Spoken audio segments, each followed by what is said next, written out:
Institución de la religión cristiana. Por Juan Calvino. Libro tercero.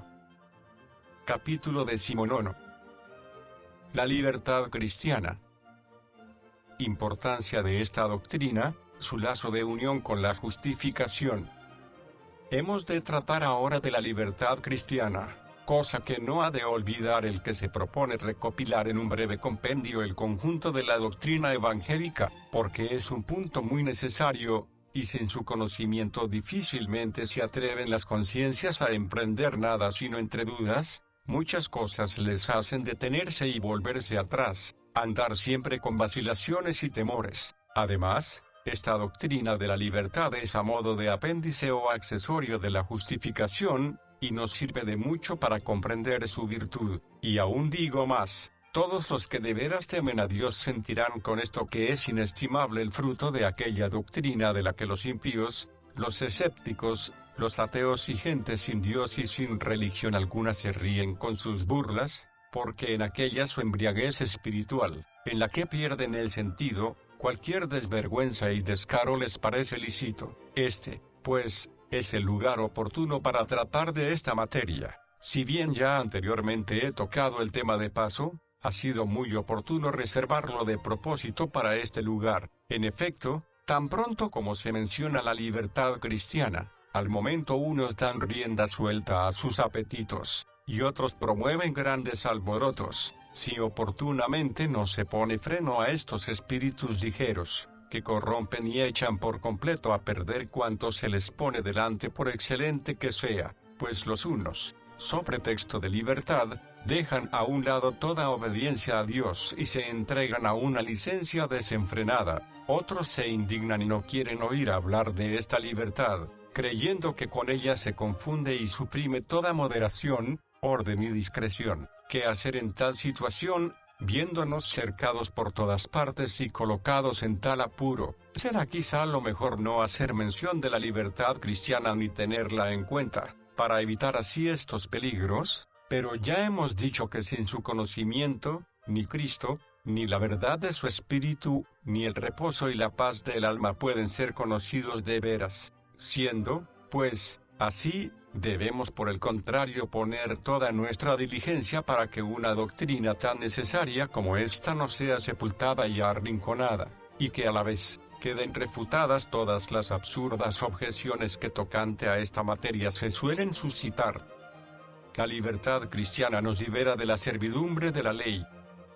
La libertad cristiana, a mi entender, consta de tres partes. La primera es que la conciencia de los fieles, cuando tratan de buscar confianza de su justificación delante de Dios, se levante por encima de la ley y se olvide de toda justicia legal, porque como quiera que la ley, según queda ya probado, no deja a nadie justo, o debemos ser excluidos de toda esperanza de ser justificados, o es necesario que nos veamos libres de ella de tal manera que no tengamos nada que ver con nuestras obras. Porque todo el que piensa que para conseguir la justicia debe poner de su parte siquiera un mínimo de obras, no podrá determinar su fin ni su medida, sino que se constituye deudor de toda la ley. Así que cuando se trata de nuestra justificación es preciso que sin hacer mención alguna de la ley y dejando a un lado toda idea sobre las obras, abracemos la sola misericordia de Dios, y que, apartando los ojos de nosotros mismos, los pongamos y fijemos solamente en Jesucristo, porque aquí no se pregunta de qué manera somos justos, lo que se pregunta es de qué manera nosotros, siendo injustos e indignos, somos tenidos por justos. Ahora bien, si nuestra conciencia quiere tener alguna certeza acerca de ello, no debe dar entrada ninguna a la ley, tampoco debe nadie deducir de aquí que la ley es superflua y no sirve de nada a los fieles, pues no deja de enseñarlos, exhortarlos e incitarlos al bien, aunque por lo que se refiere al tribunal de Dios no tenga lugar en su conciencia, porque siendo estas dos cosas muy diversas en sí, también nosotros las debemos distinguir muy bien y con toda diligencia. Toda la vida del cristiano debe ser una meditación y un ejercicio de piedad porque estamos llamados a la santificación, Efesios 1, 4. Primera Tesalonicenses 4, 3.7. El oficio de la ley consiste en advertirnos de nuestro deber e incitarnos a vivir en santidad e inocencia, pero cuando las conciencias se inquietan sin saber cómo pueden hacer a Dios propicio y tenerlo de su parte, ¿cómo podrán levantar sus ojos cuando deban comparecer delante de su tribunal? Entonces no deben preocuparse de la ley, ni pensar qué es lo que ella exige, sino que deben tener ante sus ojos como única justicia suya solo a Jesucristo, que sobrepasa y excede toda la perfección de la ley. Tal es la demostración de la epístola a los Gálatas. Casi todo el argumento de la epístola a los Gálatas versa sobre este tema. Es muy fácil probar, por el modo de argumentar de San Pablo, la necedad de los intérpretes, según los cuales el apóstol no combate en esta carta más que la libertad de las ceremonias, como cuando dice, Cristo nos redimió de la maldición de la ley, hecho por nosotros maldición. Gálatas 3:13. Y, estad, pues, firmes en la libertad con que Cristo nos hizo libres, y no estéis otra vez sujetos al yugo de la esclavitud. He aquí, yo Pablo os digo que si os circuncidáis, de nada os aprovechará Cristo. Y otra vez testifico que todo hombre que se circuncida está obligado a guardar toda la ley. De Cristo os desligasteis los que por la ley os justificáis, de la gracia habéis caído. Gálatas 5, 1-6. En estos razonamientos del apóstol sin duda se contiene otra cosa de mucha mayor importancia que la libertad de las ceremonias. Confieso de buen grado que San Pablo trata en esta epístola de las ceremonias, en directo. En ella combate a los falsos apóstoles que intentaban meter a la Iglesia en las viejas sombras de la ley, que con la venida de Cristo habían quedado anuladas y destruidas. Pero para explicar bien esta cuestión sería preciso subir mucho más alto, o sea, a la fuente de donde brota toda esta cuestión. Primeramente, como la claridad del Evangelio era oscurecida con estas sombras y figuras judaicas, demuestra que en Jesucristo tenemos una plena y firme manifestación de todas aquellas cosas figuradas en las ceremonias mosaicas. En segundo lugar, como aquellos falsarios sembraban en el corazón de los fieles la perniciosa opinión de que la obediencia en el cumplimiento de las ceremonias de la ley valía para merecer la gracia de Dios, insiste principalmente sobre este punto, que no crean los fieles alcanzar justicia delante de Dios por ninguna obra de la ley, y mucho menos por las menudencias de las ceremonias exteriores, y a la vez enseña que por la muerte de Jesucristo estamos libres de la condenación de la ley. Gálatas 4:5, la cual pesa de otra manera sobre todo el linaje humano, a fin de que tengan completa tranquilidad de conciencia, argumento que viene muy a propósito para lo que aquí tratamos. En conclusión, él defiende la libertad de las conciencias, declarando que no están obligadas a guardar cosas innecesarias. Liberados del yugo de la ley, obedecemos libremente a la voluntad de Dios. La otra parte de la libertad cristiana, que depende de la primera, es que las conciencias obedezcan a la ley, no como forzadas por la necesidad de la misma, sino que, libres del yugo de la ley, espontáneamente y de buena gana obedezcan y se sujeten a la voluntad de Dios, porque como quiera que se ven perpetuamente atormentadas por el miedo y la congoja mientras están bajo el imperio de la ley, jamás se decidirán a obedecer alegremente y con prontitud al Señor, si primeramente no han logrado esta libertad. Con un ejemplo podremos entender mucho más clara y brevemente el fin que pretendo con esto. Es un mandamiento de la ley que amemos a nuestro Dios con todo nuestro corazón, con toda nuestra alma y con todas nuestras fuerzas. Deuteronomio 6:5. Para que esto pueda realizarse es preciso que nuestra alma se vacíe primero de todo otro sentimiento y pensamiento, que el corazón esté limpio de todo deseo distinto, y que todas nuestras energías se apliquen y entreguen solamente a esto. Ahora bien, los que en comparación de los demás van muy por delante en el camino del Señor, están muy lejos de esta meta, porque aunque amen a Dios con hondo afecto y corazón sincero, a pesar de ello no dejan de tener buena parte de su alma y de su corazón enredada en afectos carnales, que les detienen e impiden acogerse libre y plenamente a Dios. Es verdad que se esfuerzan cuanto pueden por ir adelante, pero la carne en parte debilita sus fuerzas, y en parte las aplica a sí misma. ¿Qué harán? Pues, viendo que nada hacen menos que cumplir la ley, ellos quieren, procuran, intentan, pero nada con la perfección requerida. Si ponen sus ojos en la ley, todo cuanto intentan y pretenden hacer ven que está maldito, y nadie puede engañarse pensando que su obra no es del todo mala, a pesar de ser imperfecta, y que, por tanto,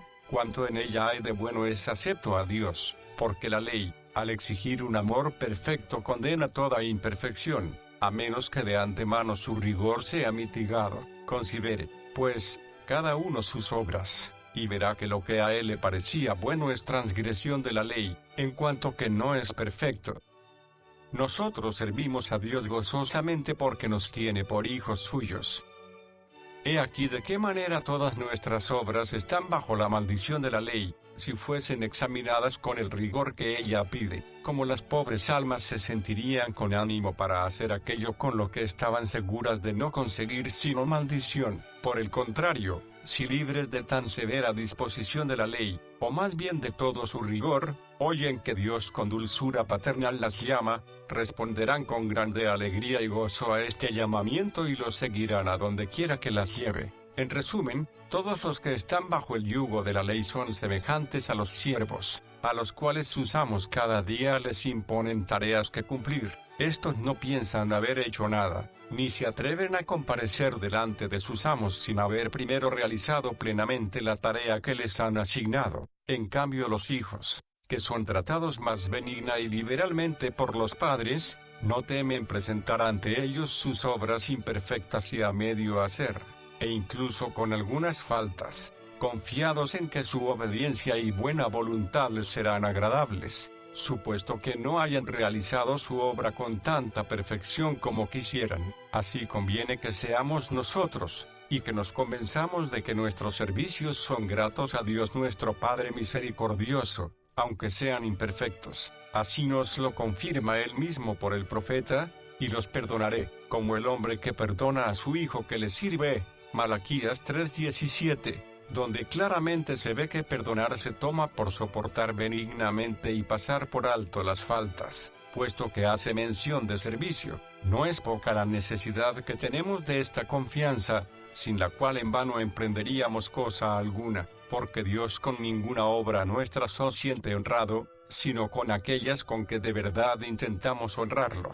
¿Y cómo se puede lograr esto? Cuando el alma se siente presa del temor y de la duda de si Dios con nuestra obra se dar por ofendido en vez de honrado. Tal es el testimonio del Nuevo Testamento.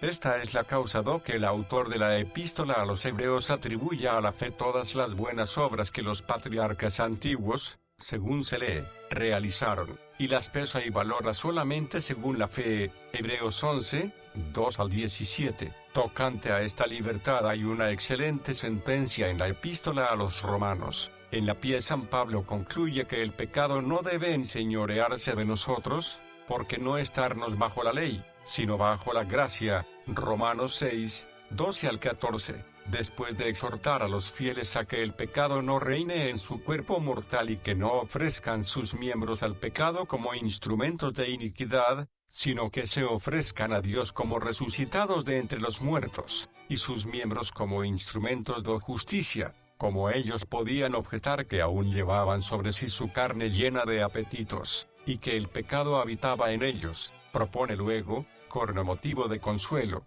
que estaban libres de la ley, como si dijera que aunque el pecado no estuviera muerto en ellos y sintieran que la justicia no vivía plenamente en su vida, no obstante no tenían por qué temer ni desconfiar, como si tuviesen a Dios siempre ofendido por las reliquias del pecado que en ellos quedaba, puesto que por la gracia estaban libertados de la ley, a fin de que sus obras no fueran examinadas según la regla de la ley. En cuanto a los que concluyen que podernos tranquilamente pecar, puesto que no estamos bajo la ley, entiendan que esta libertad nada tiene que ver con ellos, ya que el fin de la misma es inducirnos y animarnos al bien. Poseemos el libre uso de las cosas indiferentes. La tercera parte de la libertad cristiana es que delante de Dios no nos preocupemos por las cosas externas, que en sí mismas son indiferentes, por lo que las podemos realizar u omitirlas indiferentemente. De cierto nos es muy necesario el conocimiento de tal libertad, pues mientras no la tengamos no conseguiremos tranquilidad de conciencia, ni tendrán fin nuestras supersticiones. Hay muchos que nos tienen por necios por defender que es lícito comer carne, y porque afirmamos que es libre observar ciertos días y el uso de los vestidos, y otras cosas semejantes, pero esto encierra mayor importancia de lo que el vulgo comúnmente piensa, porque una vez que las conciencias han caído en tales lazos, se meten en un largo laberinto del que no es fácil salir luego. Si uno comienza a dudar de si le es lícito usar lino en su traje, sus camisas, pañuelos y servilletas, después no estará seguro ni siquiera de si puede usar cáñamo, y, al fin, comenzará incluso a dudar de si le es lícito usar estopa. Si a uno le parece que no le es lícito tomar alimentos un tanto delicados, este tal al fin no osará comer con tranquilidad de conciencia ni siquiera pan negro, ni alimentos vulgares, porque le pasará por la mente la idea de que podría sustentar su cuerpo con alimentos aún más inferiores. Si tiene escrúpulo de beber vino un tanto fino, luego no beberá con la conciencia tranquila ni las heces, y finalmente no se atreverá ni a tocar el agua que fuere más suave y clara que otra. En una palabra, llegará tan allá en sus locuras, que tendrá por gravísimo pecado pasar sobre una paja atravesada, porque aquí no se trata de un ligero conflicto de conciencia, sino que la duda está en si Dios quiere que usemos de una cosa o no, pues su voluntad debe preceder cuanto pensaremos o hiciéremos. Por eso necesariamente desesperados se arrojan al abismo, y otros, haciendo caso omiso de Dios y de su temor, no se arredran por cuanto se les pone delante, sino que arremeten contra todo, sin saber cuál es el camino que han de tomar, porque cuantos se encuentran enredados en tales dudas, a donde quiera que se vuelvan no verán otra cosa sino escrúpulos de conciencia. Esto es lo que enseña el apóstol San Pablo. Yo sé, dice San Pablo, que nada es inmundo en sí mismo, mas para el que piensa que algo es inmundo, para él lo es. Romanos 14:14. Con estas palabras coloca bajo nuestra libertad todas las cosas exteriores, con tal de que nuestra conciencia esté segura ante Dios de esta libertad. Mas si alguna opinión supersticiosa nos suscita escrúpulos, las cosas que por sí mismas y por su naturaleza eran puras, están manchadas para nosotros. Por eso añade, bienaventurado el que no se condena a sí mismo en lo que aprueba, pero el que duda en lo que come, es condenado, porque no lo hace con fe, y todo lo que no proviene de fe es pecado. Romanos 14:22 al 23. Los que encerrados en tales estrecheces se atreven, no obstante, a hacer cualquier cosa contra su conciencia, no se alejan por lo mismo de Dios. Por otra parte, los que sienten algún temor de Dios, aunque forzados a hacer muchas cosas contra su conciencia, se ven oprimidos por el temor, y al fin caen por tierra. Todas estas gentes ningún don ni beneficio reciben de Dios con gratitud, único modo, según San Pablo, de que todas las cosas queden santificadas para nuestro uso y servicio. 1 Timoteo 4:4 al 5. Me refiero a una acción de gracias que salga del corazón, que reconozca la bondad y la liberalidad de Dios en sus dones, porque muchos de ellos comprenden que son beneficio de Dios aquello de que gozan y alaban a Dios en sus obras, mas como no están convencidos de haberlo recibido de Él, ¿cómo pueden agradecérselo, como si lo hubieran recibido? Conclusión. Vemos, pues, en resumen, cuál es el fin de esta libertad, a saber, que usemos de los dones de Dios sin escrúpulo alguno de conciencia y sin turbación de nuestra alma, para el fin con que Dios nos los dio, y con esta confianza nuestra alma tenga paz y reconozca su liberalidad para con nosotros. Y aquí se comprenden todas las ceremonias cuya observancia es libre, para que las conciencias no se vean forzadas a guardarlas por necesidad de ninguna clase, sino más bien entiendan que su uso, por beneficio gratuito de Dios, queda sometido a su discreción, según pareciere conveniente para edificación de los demás. naturaleza y eficacia de la libertad cristiana. Hay, pues, que considerar que la libertad cristiana, con todas sus partes, es una realidad espiritual cuya firmeza consiste totalmente en aquietar ante Dios las conciencias atemorizadas, sea que estén inquietas y dudosas del perdón de sus pecados, o acongojadas por si las obras imperfectas y llenas de los vicios de la carne agradan a Dios, o bien atormentadas respecto al uso de las cosas indiferentes. Por tanto, la interpretan perversamente aquellos que quieren dorar con ella sus apetitos para de este modo abusar de los dones de Dios para sus deleites carnales, o que piensan que no hay libertad en absoluto si no la usurpan ante los hombres, y por ello, en su uso no tienen en cuenta para nada la flaqueza de sus hermanos. Ella modera todos los abusos. Del primer modo se peca mucho actualmente, porque casi no hay, si tiene posibilidades, quien no viva entregado a los placeres de la comida, al lujo en el vestir, a la suntuosidad de los edificios, quien no desee exceder a los demás y superarlos en delicadeza si no se sienta muy satisfecho de su magnificencia, y todas estas cosas se defienden bajo pretexto de libertad cristiana. Dicen que son cosas indiferentes. También yo lo confieso, si el hombre desea de ellas con indiferencia, pero como se apetecen en demasía, cuando los hombres se jactan de ellas con arrogancia, cuando desordenadamente se desperdician, es claro que las cosas que en sí mismas eran indiferentes quedan mancilladas por todos estos vicios. San Pablo distingue muy bien entre las cosas indiferentes. Todas las cosas, dice, son puras para los puros, mas para los corrompidos e incrédulos nada les es puro, pues hasta su mente y su conciencia están corrompidas. Tito 1:15. Porque se maldice a los ricos que ya tienen su consuelo, que están ya saciados, que ahora ríen,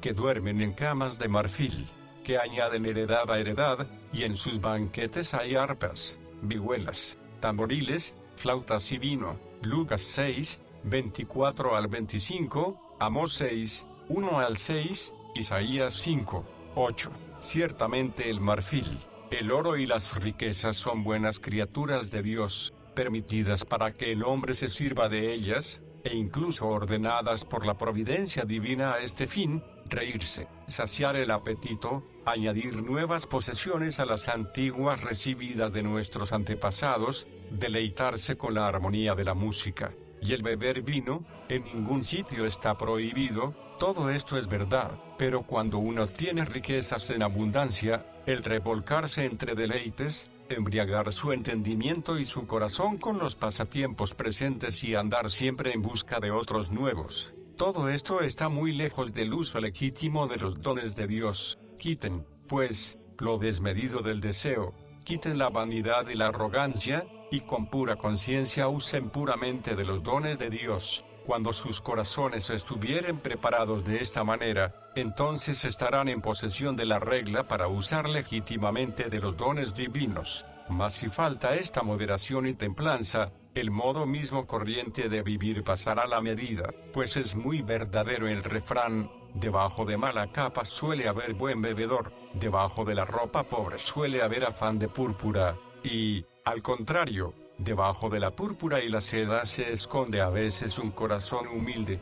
Viva, pues, cada uno conforme a su estado y condición, en la pobreza, pasablemente, o con abundancia, con tal de que comprenda que Dios a todos mantiene y sustenta para que puedan vivir, no para encenagarse en deleites, y piensen que en esto consiste la libertad cristiana. Si han aprendido con San Pablo a contentarse con cualquier situación, si saben vivir humildemente y tener abundancia, si en todo y por todo están enseñados, así para tener abundancia como para padecer necesidad. Filipenses 4:11-12.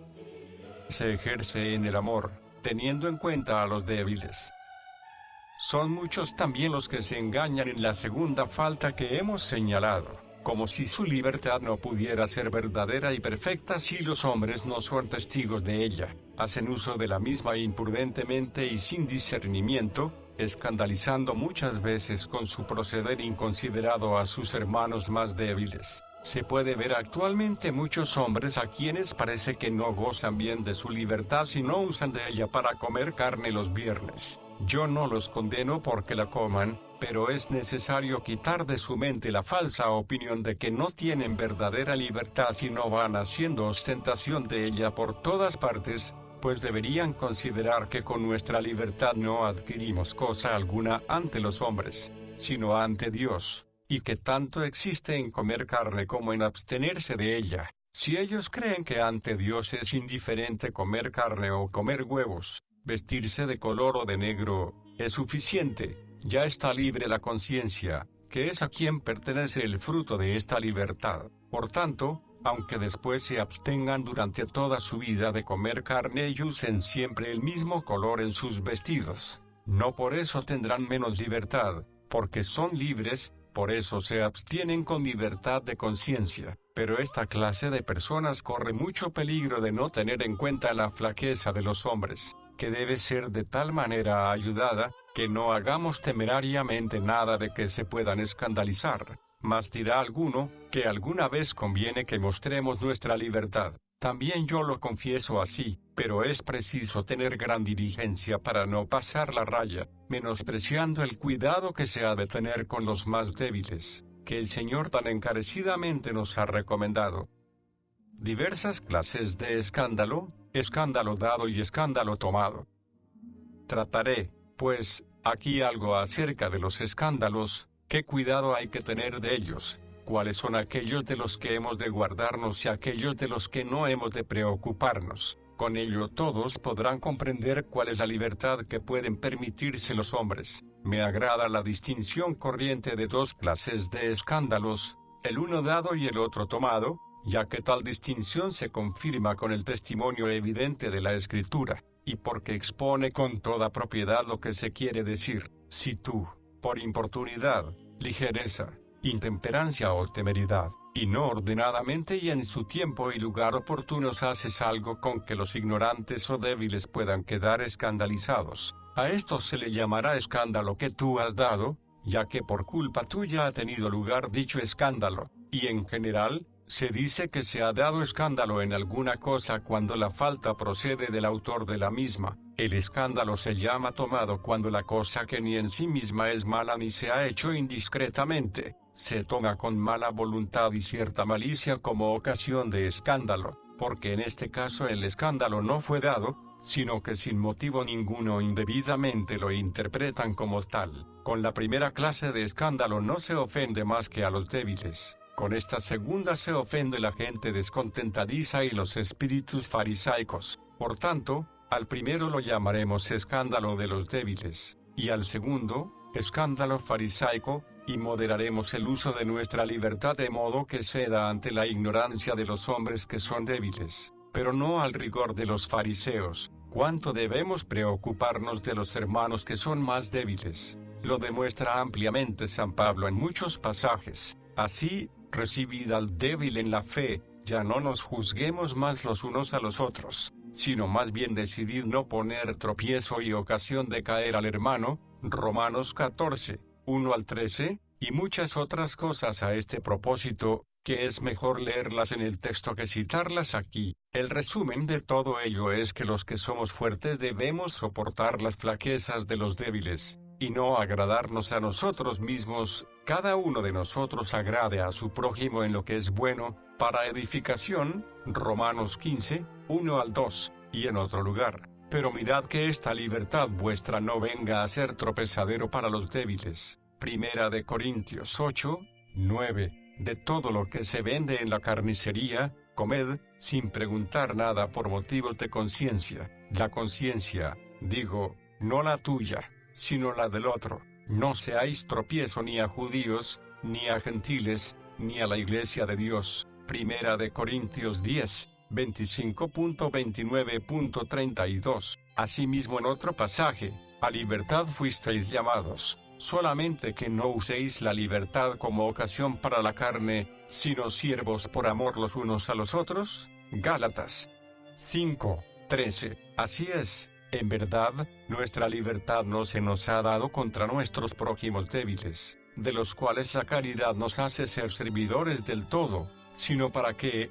teniendo tranquilidad de conciencia ante Dios, vivamos también en paz entre los hombres. Respecto al caso que hemos de hacer del escándalo de los fariseos, lo sabemos por las palabras del Señor, en las cuales ordena que lo dejemos sin preocuparnos de ellos, porque son ciegos guías de ciegos. Mateo 15:14. Los discípulos le habían advertido de que los fariseos se habían escandalizado con sus palabras. El Señor les responde que no hagan caso de ellos, ni se preocupen por su escándalo. Los débiles y los fariseos. A pesar de todo, este tema queda oscuro si no comprendemos quiénes son los que hemos de tener por débiles, y quiénes por fariseos. Sin esta diferencia no veo cómo se pueda usar de nuestra libertad cuando se trata de escándalo, ya que su uso sería muy peligroso. Me parece que San Pablo ha determinado con toda claridad, así en su doctrina como en sus ejemplos, cuándo debemos moderar nuestra libertad, y cuándo debemos hacer uso de ella. Cuando tomó por compañero a Timoteo lo circuncidó, pero jamás le pudieron convencer para que circuncidase a Tito. Hechos de los Apóstoles 16:3, Gálatas 2:3. Su proceder fue diverso, sin embargo no hubo cambio alguno en su mente ni en su voluntad, porque en la circuncisión de Timoteo, siendo libre de todos, se hizo siervo de todos para ganar a mayor número. Se hizo a los judíos como judío, para ganar a los judíos, a los que están sujetos a la ley, aunque él no estaba sujeto a ella, como sujeto a la ley, para ganar a los que están sujetos a la ley. A todos se hizo de todo, para de todos modos salvar a algunos, como él mismo lo dice, 1 de Corintios 9:19-22. He aquí la justa moderación de la voluntad, a saber, cuando indiferentemente podemos abstenemos con algún fruto. ¿Cuál fue su intención al rehusar tan obstinadamente circuncidar a Tito? Lo declara él mismo con estas palabras: mas ni aun Tito, que estaba conmigo, con todo y ser griego, fue obligado a circuncidarse, y esto a pesar de los falsos hermanos introducidos a escondidas, que entraban para espiar nuestra libertad que tenemos en Cristo Jesús, para reducirnos a esclavitud, a los cuales ni por un momento accedimos a someternos, para que la verdad del Evangelio permaneciese con vosotros. Gálatas 2:3-5. Tenemos aquí asimismo un caso en que es necesario guardar nuestra libertad. Si por la inicua coacción de los falsos apóstoles hubiese de sufrir detrimento en la conciencia de los débiles, siempre debemos servir a la caridad, siempre hemos de procurar edificar a nuestro prójimo. Todo, dice en otra parte, me es lícito, pero no todo conviene, todo me es lícito, pero no todo edifica. Ninguno busque su propio bien, sino el del otro. 1 de Corintios 10:23-24. No puede haber cosa más clara que esta regla, que usemos de nuestra libertad, si de ello resulta provecho para el prójimo, pero que nos abstengamos de la misma, si es perjudicial para él. Hay algunos que simulan imitar la prudencia de San Pablo en el abstenerse de su libertad, cuando lo que menos buscan es servir a la caridad, porque preocupados por su tranquilidad y reposo, desearían que fuese sepultado hasta el recuerdo de la libertad, siendo así que no menos conviene usar de ella para bien y edificación de nuestros prójimos, que abstenemos a su debido tiempo por los motivos expuestos. Por tanto, la obligación y el deber de un cristiano piadoso es considerar que se le ha concedido la libre potestad de las cosas exteriores para que así esté más pronto a realizar todas las exigencias de la caridad. Nuestra libertad debe someterse al amor al prójimo, y a la pureza de la fe. Todo cuanto he enseñado respecto a evitar los escándalos debe referirse a las cosas indiferentes, que de suyo no son ni buenas ni malas, porque las que son obligatorias no se pueden dejar de hacer por más peligro de escándalo que haya, porque así como debemos someter nuestra libertad a la caridad, del mismo modo la caridad debe someterse a la pureza de la fe. Es verdad que hay que tener en cuenta la caridad, pero de tal manera que por amor del prójimo no se ofenda a Dios. No se debe aprobar el desenfreno de los que nada hacen sino con tumultos y alborotos, y prefieren desgarrar a descoser, ni tampoco se puede admitir a los que, induciendo a los otros con el ejemplo a infinidad de blasfemias, fingen que les es necesario obrar así para no escandalizar a sus hermanos. como si no estuviesen ya dando mal ejemplo a la conciencia de sus prójimos, especialmente cuando permanecen encenagados sin esperanza alguna de salir de él. Si se trata de instruir al prójimo con doctrina y con el ejemplo de la vida,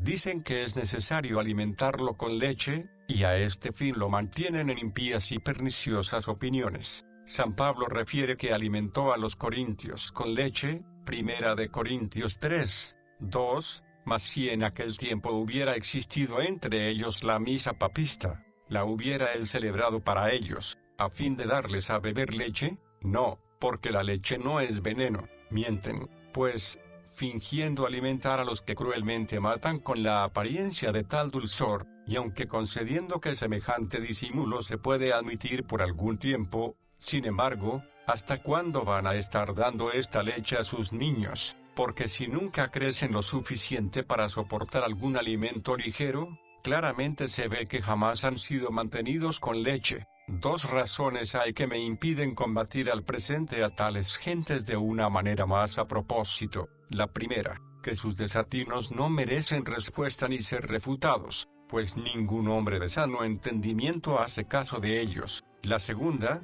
por no repetir la misma cosa, pues ya he tratado de propósito este tema en otros libros, simplemente, que los lectores tengan por indubitable que con cualquier clase de escándalos que Satanás y el mundo procuren apartarnos de lo que Dios nos manda, o de detenernos para que no sigamos la norma de su palabra, a pesar de todo hemos de emplear toda nuestra diligencia en seguir adelante. Asimismo, que cualquiera que sea el peligro, no nos es lícito apartarnos de los mandamientos de Dios ni en una tilde, ni bajo ningún pretexto hemos de intentar cosa alguna que Él no permita.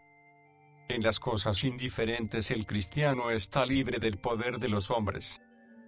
Dado, pues, que la conciencia de los fieles, por el privilegio de la libertad que tienen de Jesucristo, están libres de los lazos y observancias de las cosas que el Señor ha querido que fuesen indiferentes, concluimos de aquí que están libres de toda autoridad y poder de los hombres. Porque no está bien que la alabanza que Jesucristo debe recibir por semejante beneficio sea oscurecida, ni que las conciencias pierdan su fruto y provecho, y no debemos estimar como de poca importancia lo que sabemos que tanto ha costado a Cristo, pues lo adquirió no con cosas corruptibles, como oro o plata, sino con su sangre preciosa. 1 de Pedro 1, 18 al 19, de modo que San Pablo no duda en decir que la muerte del Señor no conseguiría efecto alguno si nos ponemos bajo la sujeción de los hombres, porque no se trata de otra cosa en los últimos capítulos de la epístola a los Gálatas, sino de que Cristo queda para nosotros oscurecido,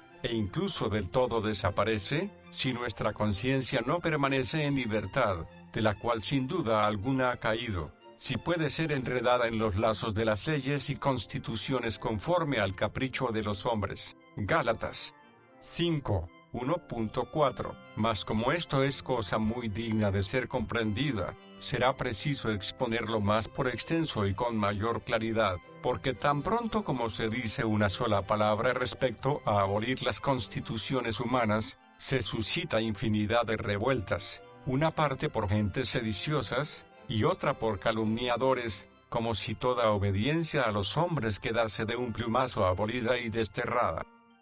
Hay que distinguir 2 jurisdicciones, la espiritual y la temporal. Para no tropezar en esta piedra, advirtamos en primer lugar que hay un doble régimen del hombre, uno espiritual, mediante el cual se instruye la conciencia en la piedad y el culto de Dios, el otro político, por el cual el hombre es instruido en sus obligaciones y deberes de humanidad y educación que deben presidir las relaciones humanas. Corrientemente se suelen llamar jurisdicción espiritual y jurisdicción temporal, nombres muy apropiados, con los que se da a entender que la primera clase de régimen se refiere a la vida del alma, y la otra se aplica a las cosas de este mundo, no solamente para mantener y vestir a los hombres, sino que además prescribe leyes mediante las cuales puedan vivir con su semejante santa, honesta y modestamente, porque la primera tiene su asiento en el alma, en cambio la otra solamente se preocupa de las costumbres exteriores. A lo primero lo podemos llamar reino espiritual, a lo otro,